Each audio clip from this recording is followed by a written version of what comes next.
So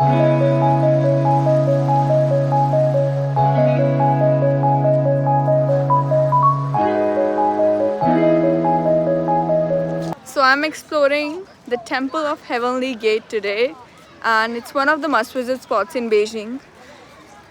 I paid the ticket, but now let's see what's so interesting about this place. So let me take you on the journey to explore the Temple of Heaven in Beijing.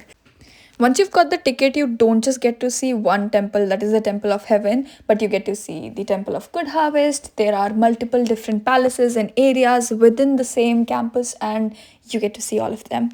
But since I visited in the summer, I was just soaking in the sun, enjoying the sunlight. It does get very, very crowded in the summers though. So if you're the kind of person who doesn't like crowds, visit during the winter, especially during snowfall, and it looks completely different.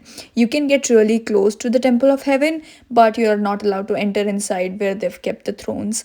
One other thing, right outside, go to the opposite side of where the thrones are, and you can see this panoramic area where most people get the pictures clicked because you can't see the crowds in those pictures and you can still see the Temple of Heaven. So this was one of my favorite spots. And another thing about the Temple of Heaven is that it has a lot of importance because it's considered like a masterpiece of architecture and landscape design.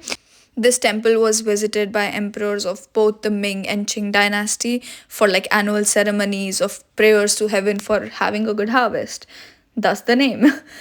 The temple's design is such that it represents both heaven and earth.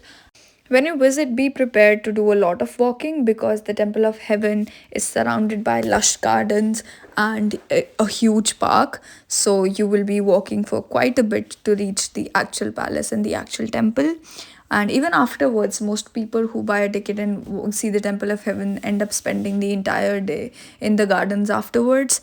If you're visiting during summer or fall season, which I did, then you're gonna have a much better time than if you visit during winters because during the winter, this entire area would be covered in snow and it would be too cold to walk around outside like this. There's a cute little eatery where you can get some snacks, and once I walked out of there, I had newfound appreciation for something called braised chicken. It was the only thing on the menu I could eat, and I heard some musicians who were playing in the garden at the time.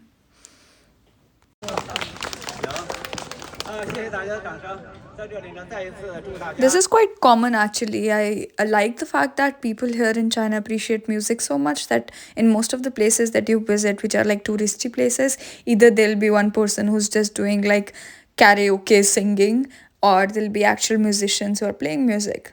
It improves the vibe.